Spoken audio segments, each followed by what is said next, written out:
We have started a video podcast. If you can look into the camera now. Now you don't have to blankly stare into the screen. Yeah, so many of my friends who I have forced them to listen to the podcast, they are like, I wish there was a video. It's not like they're listening. Maybe they listen to like 5 minutes, but still. My brother told me that we should record video, however bad the quality may be. So forgive us for the quality till we get an upgrade. But please, this is an upgrade and we are trying to edit videos and put them on a regular basis.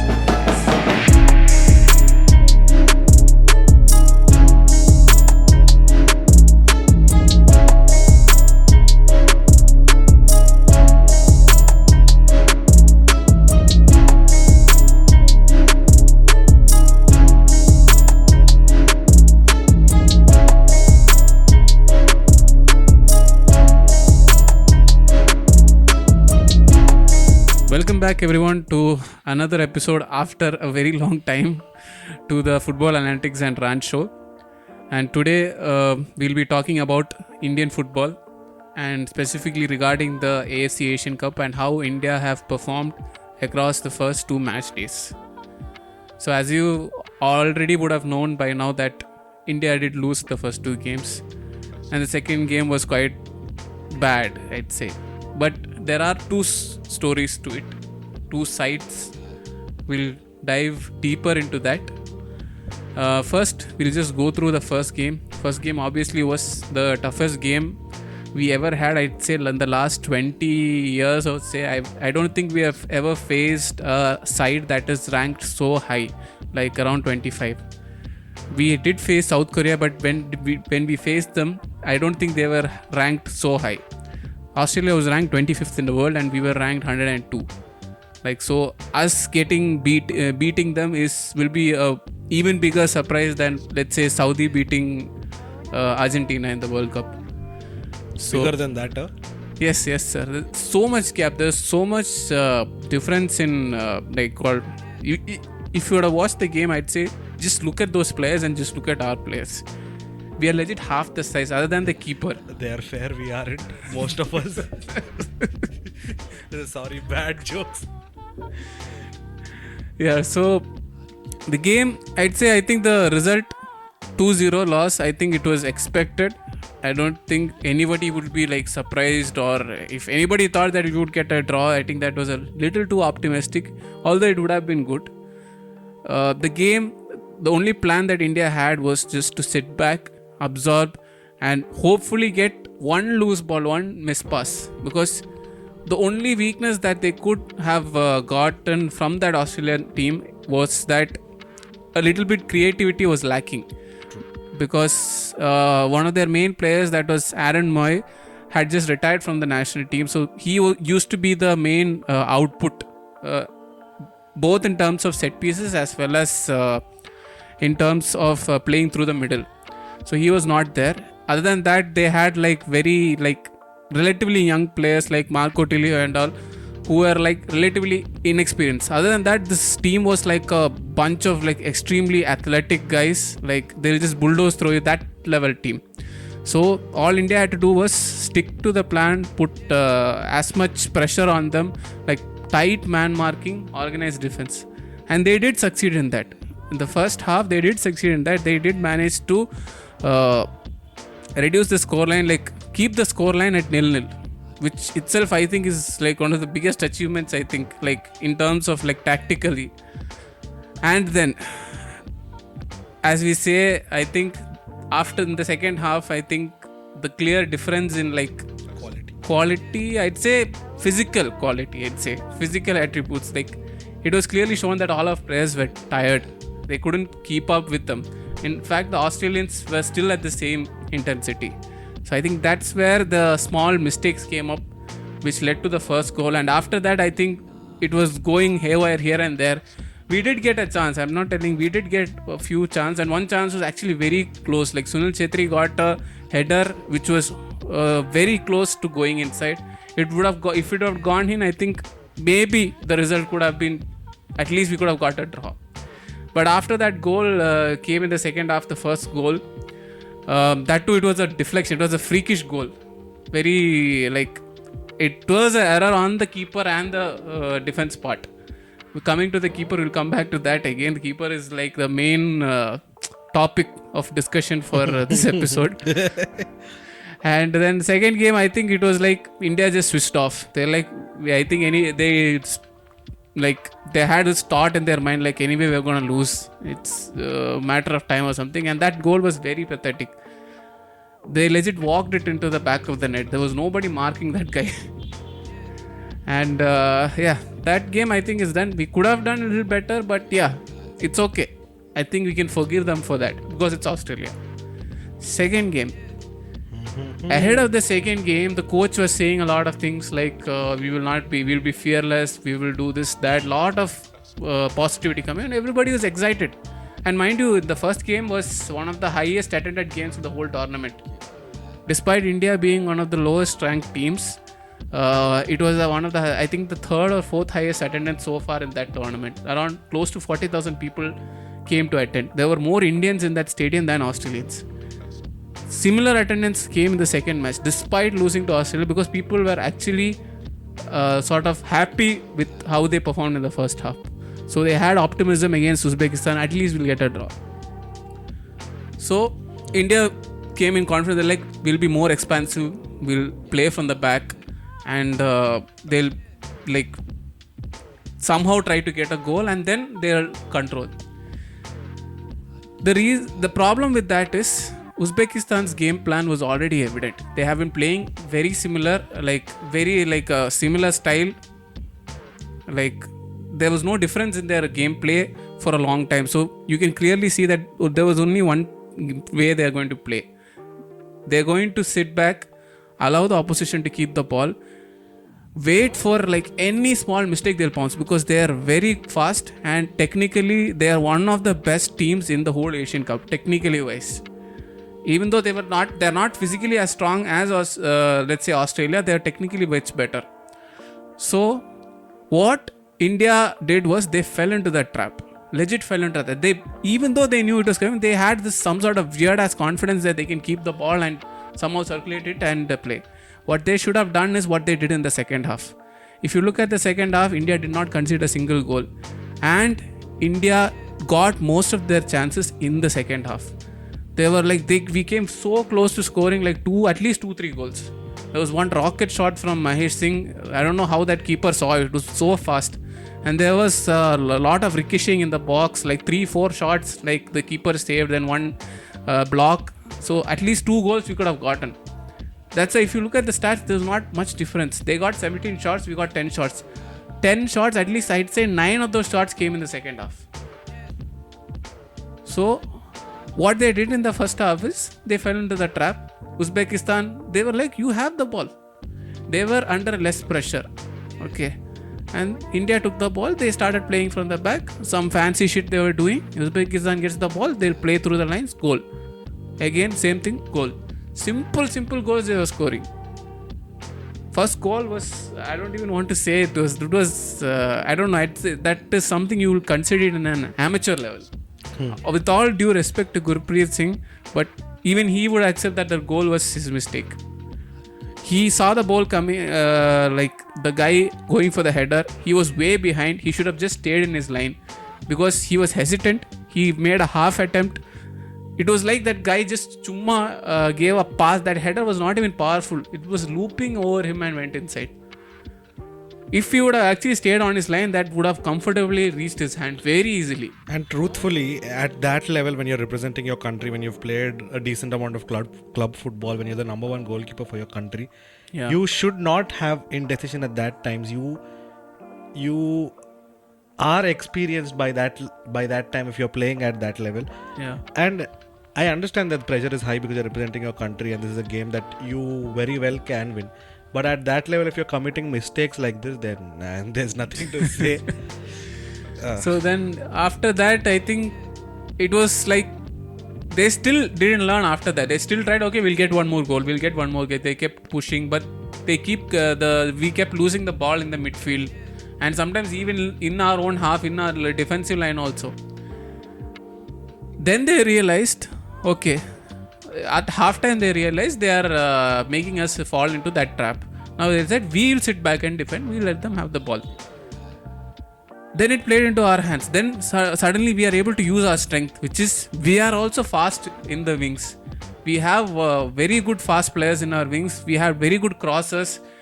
And kudos to Brandon. He was not given a chance in the first game much. Second game he came. He created so many chances. A lot of set pieces that were like very close to going inside, including one very good header. I think it was Rahul Beke. So we create a lot of chance, but again problem. There's nobody there to finish. I mean, Sunil Chhetri, I think he has been doing what he's doing for a long time. Very, very grateful to have such a good striker. Like, despite even when we were like very low ranked, he kept playing well and he was part of the rise. But he's 39 now. If you look realistically, we do not have a replacement of that caliber. He's playing. There is a reason he's playing at 39. We can't find anybody that good. Again, after the game, the coach was saying, "Where will I pick?" None of the clubs in the ISL I-League at least to some extent they play Indian strikers. None of the clubs in the ISL play an Indian striker. The only other striker in the squad was Manveer Singh. That fellow is being played in the wing. What is the point? Even at club level, every club is putting foreign strikers. We do not have a good striker. Nothing. But then we'll have to do that thing that they did with the goalkeepers. They wanted to have Indian goalkeepers come to the ranks. So I believe there was a rule that you had to have an Indian goalkeeper somehow in your setup, something of that sort in the beginning. I am not sure about that. The thing is, I'd say, the problem with positions goalkeeper is that they will not prefer a foreign player there. They prefer an Indian player. But why is that? Because they give more emphasis on attacking midfield and strikers. So you need more skills there. So yes. And they think Indian players are not good enough. But if you think like that, they will never develop it. That's also true. I was of the belief that till now that there was some sort of a soft rule that Indians needed to play in the goal, and that's why there were more Indian goalkeepers coming through the ranks. No, the reason is that they would rather have an Indian goalkeeper than an Indian striker.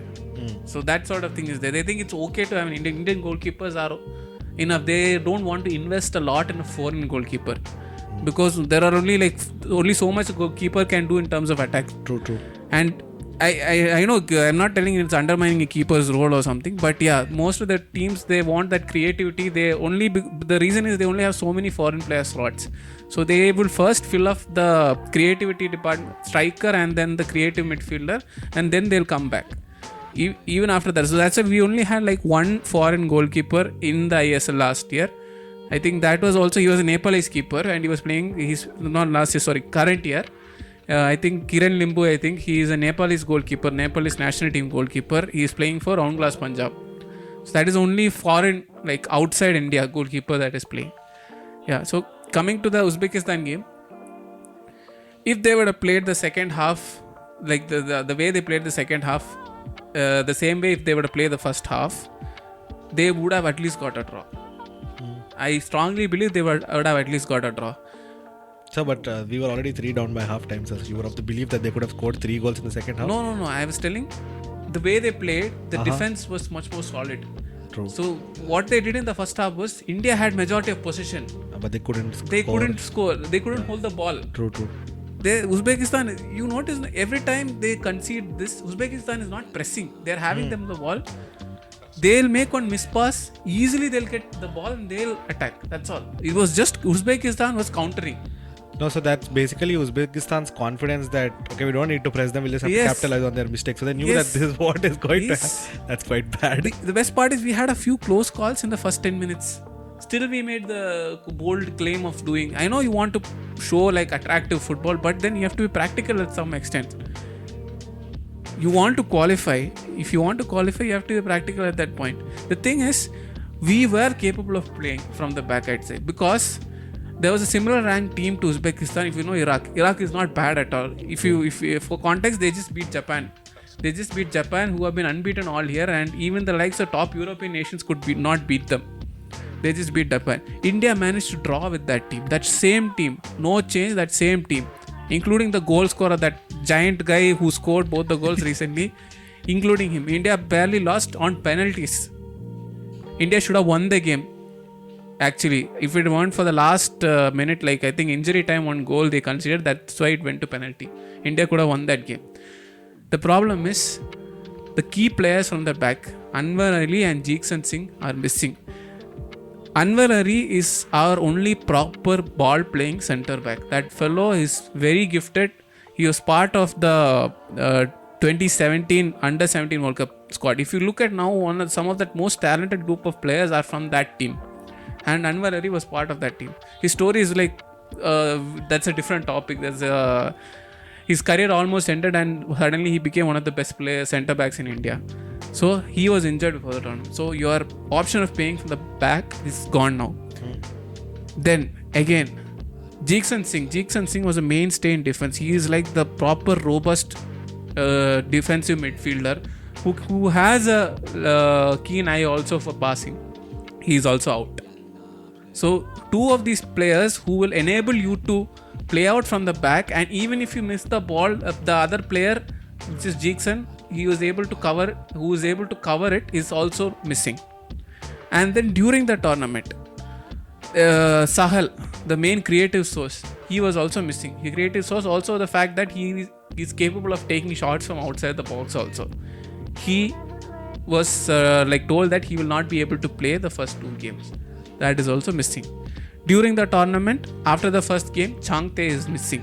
So the point of us using his speed also is gone. So he was also unable not to play. So the only logical thing that they could have done was actually sit back and soak the pressure and go for the draw, because there was more likely of them getting a draw against Uzbekistan than against Australia. True. So they could have gone that or hit them in the counter. It worked. The second half is a proof that it worked. We can penetrate into their box. We can get shots against them. The second half is a proof. It was a completely different game. Second half, I'd say India and Uzbekistan were level. There was no difference. First half, they just completely ran through us. So yeah, small things like big tournaments. No, again, come to the main point. So many people have been making the point. I think I agree with it also. We should be playing higher ranked opposition more often. Forget about the ranking. If we are ranked 102 now, no, I'd say our quality is at the same level as a team ranked 120 or 130 or even 150. That is the level we are at. The ranking is only because we play teams that we are below us, that are worse than us, and we beat them and we get those points and we go up. The last 1 year, the only higher ranked team that we were able to beat convincingly was Kyrgyzstan. And that team also was going through a bad patch. That is why we were able to beat them. Other than that, no. Lebanon was all similar to us. Kuwait was lower ranked to us. Iraq, yes, we did play well, but we still couldn't beat them. So, when we face a higher level opposition that is above 90 ranked opposition, even forget 90, above 95 ranked opposition, we struggle. We don't have a proper game plan against them. Our players are mostly overwhelmed by this thing. And also, yeah. Is it because there's a difference in quality, or is it that our support staff are not, I would not like to say capable enough or not skilled enough, but is it that we need, sometimes you can say that no matter what the manager does, he doesn't have good enough players. Yeah. Or you could say that sometimes that if, how should I say this? The players are very good, but the manager doesn't know how to utilize them. It happens in many club teams also. So do you think it's something of that sort? I don't think so. I think it has to do with preparation. Oh. Because if you look at like that, just look at the tournament that is currently happening. I mentioned earlier Iraq beating this thing. There was another small upset that happened, which was Indonesia beating Vietnam. Indonesia are one of the lowest ranked teams in the tournament. I think they're ranked Indonesia and Hong Kong. These teams were able to pull up results against higher ranked teams. I'll tell you the reason. Preparation. They have been preparing. They have been holding camps for 1 month before the tournament started at least. Every other team that is who took the tournament seriously and who are having so much expectations had at least 1 or 2 friendlies before the tournament. India's camp started barely 2 weeks before the tournament. Context. No preparation. The coach is not to blame. I'm not blaming the coach because he asked for it. He's like, I need a proper camp because we got to know our group long back. We got to know it was going to be tough long back. So at least prepare for it. No. AFF will keep sucking to FSTL, which is the ISL. They're like, league is more important. Bloody national team is more important. Your league is supposed to build the national team. I don't know. I think my rant is getting too much. So I wanted to say a lot of things also. Like, I'll just keep it short. And yeah, so I'd say if we had more time preparation, we actually had a friendly against China, which AFF was not able to arrange the proper documents or some problem regarding fixturing or the stadium availability. It got cancelled. So no friendly. Legit, we never got to face a higher ranked opposition other than Iraq, like a proper Asian team level, Asian Cup level opposition other than Iraq. That too way back, the whole year. So that there goes our preparation. And also the fact these injuries. I know injuries is not on their hand. Maybe if those players were there, we could have done maybe better. At least in the Uzbekistan game, we could have done better. We could have at least finishing or creating more chances. It could have been better. But that is still a maybe.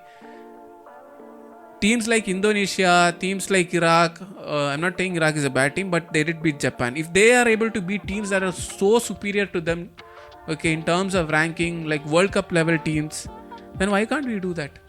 Bloody Palestine is playing. Palestine, a country ridden with war. They are able to draw with UAE. So it's. I will put the entire blame on AIFF. Very poor planning, very poor importance given to the tournament. They'll say all this big vision 2040 and all. This is what you should do first. Give priority to the national team. Every other country stop their league. Every other country, including all the top countries, if they can have the brains to do that, you should also be doing that. True. Especially knowing how the results are going on. Yeah. If you actually value the performance of your national team, you should be doing that. Yes. Agreed. Yes. And there's a reason. This Asian Cup is the only time in which our national team, I'm telling honestly, our national team is relevant to the rest of the world. The only time they'll notice, India has a football team. Indians play football. That's what they're telling. If you go to Western media, that's what they're telling. The Indians play football. So, whatever you do now, if one result we would have gotten, at least something, that Uzbekistan game, the whole world will know, okay, India is good. That will automatically put eyeballs on this place. Scouting might come soon. Our players' talents will get developed more, like when they go to other countries. There's more possibility of these players going to other countries. So all these things, I'd say, there's also possibility if you do good in games like these. Yeah. That when you approach other countries to play friendlies with them, they will agree. Yes. Because if you are losing to teams, I'm not saying Uzbekistan is bad by any means. Yeah. But if you lose to teams like this on a consistent basis who are more or less equal to you, maybe even lower ranked than you, or maybe inferior quality than you, at least on paper. Yeah. If you're not performing well against this, there is no incentive for the other countries or higher ranked countries than us to play us, because if it's going to be a bad game, no one is going to come watch the game. What is the point of it? True, quite true only. So what they should have done was, I know, like, we will not get a Japan, we will not get Australia's friendly, we will definitely do, even the extent getting a friendly with UAE is very difficult because they are way ahead of us, at least 20 places. But we could have got more friendlies with opposition around in and between 90 and 100 more, at least 80 more. And even some of the teams like Iraq, we could have gotten these teams. Like, even though they're higher ranked, there's more possibility of getting them than, let's say, getting UAE, all these Arab countries. UAE we can get if we play them more. The last time we played UAE was long back. When we play these higher ranked oppositions, it will improve our football. Obviously, our ranking will go down. I'll give an example. Thailand is considered to be more possible. It is to a team that is capable of reaching the quarterfinals. Why? If you look at their ranking, they're ranked around, I'd say, way before, at least 20 places below India. But the reason is they play all these tough teams. They play and they've shown they're able to get results. They had drawn with Australia before. They have almost beaten China. They had beaten China before. They've beaten Vietnam before. So it is possible. So enough of the ranting going on. At least I'd say the World Cup qualifiers is coming. Leave the league alone. League, you are not doing that also properly. Grassroots, some random shit is going on. Everything is corrupt before. At least now a proper league system is coming. That is a different story. But I still am skeptical about the grassroots program, everything. At least focus on the World Cup qualifiers, because that at least the group is more favorable to us. Qatar, okay, we can't beat them. We can at least get a draw. It is possible. It is definitely possible with the talent that we have. We can definitely beat Kuwait, and 100% we should be beating Afghanistan in both legs. We did beat Kuwait, by the way, in the first game. So please put a proper camp before the games. Stop the league. League is not important when you're having World Cup qualifiers. These things come once in a while. These World Cup qualifiers, Asian Cup, this is where we get to show that our football is also growing, our football is relevant. So I don't know if AFF is listening. If anybody is listening, please be more vocal on this. Comment, share, talk about things. Somehow put it into their ears. Because only if we respond, they will try to take. Because they are trying to grow the football for us. They are supposed to. They're supposed to do it. So please do not go away from watching Indian football after this. This is not the players' fault. I will not blame the players, because they did give whatever they were supposed to do, whatever 100% they give. Of course, the errors were made. Gurpreet made errors in the first game and the second game. But you have to think he has been doing that. He's been in that job for a long time. We used to praise him. He got a lot of wins for us, including that famous draw with Qatar is because of him. So don't be harsh on the players, I'd say. I think it was because of the lack of preparation. And the only person to blame here, I'd say, is the federation. So with that, I think I conclude my weekly rant about Indian football. And we still have one more game. There is a small chance that we could go through if we beat Syria by at least 2 goals. It is possible. I'm not ruling it out. It is possible. If these players okay, we'll show that we are capable of winning. They're like, okay, anyway, forget that they'll exit the tournament, or forget that there's no point or something like this. Play for the people who came to watch. So many people, 40,000 people for 2 games. I don't know how many countries other than the hosts who have that much attendance. And you have to, if people who haven't watched the games or don't know where the tournament is happening, it's happening in Qatar. Yes. Which has a sizable Indian population who are mostly migrant workers or stuff like that. Yes. They made the effort to buy the tickets, or I don't know if the tickets are even being sold. Yeah. Somehow they made it to the stadium. And some people would have actually flown out all the way from here to there to watch the games. That's how passionate. Definitely. So many people went. I know all this Manyapada, this Kerala Blasters fans, people, lot of them, they took tickets. There are a bunch of people who flew from here. There were a bunch of people who are already settled there in Qatar. They also went to watch. So support is there. So many people are coming to watch. It's just that they have to soak in that support, leave whatever that has happened, and people who are going to support, please don't stop supporting. There is still a chance. Of course, we have to depend on other games' results also, but still, forget that. We get those 3 points. Those 3 points are valuable.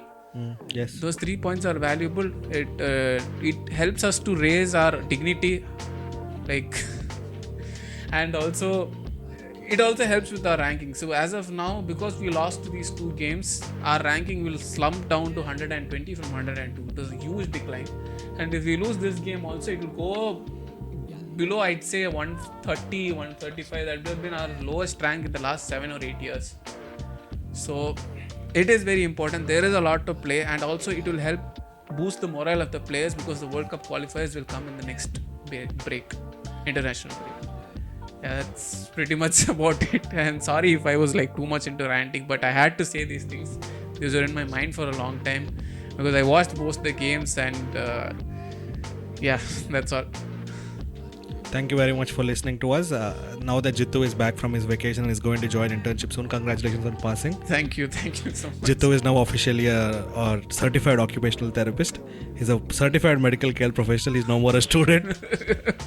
So yeah, congratulations Jittu, and I hope we can at least try and get back to at least a weekly posting schedule. The idea for right now is one episode at least a week about anything. Doesn't Yeah. matter what it is, or at least one episode a week, Yeah. so we can get some engagement both on the audio and on the video side. We have started a video podcast. If you can look into the camera now. Now you don't have to blankly stare into the screen. Yeah, so many of my friends who I have forced them to listen to the podcast, they are like, I wish there was a video. It's not like they're listening. Maybe they listen to like 5 minutes, but still. My brother told me that we should record video, however bad the quality may be. So forgive us for the quality Yeah. till we get an upgrade. But please, this is an upgrade, and we are trying to edit videos and put them on a regular basis. Yes. See you in the next episode. We will be wearing the same clothes because we are recording multiple episodes on the same day. Don't think we just dirty people. Thank you so much. Happy New Year. Bye bye.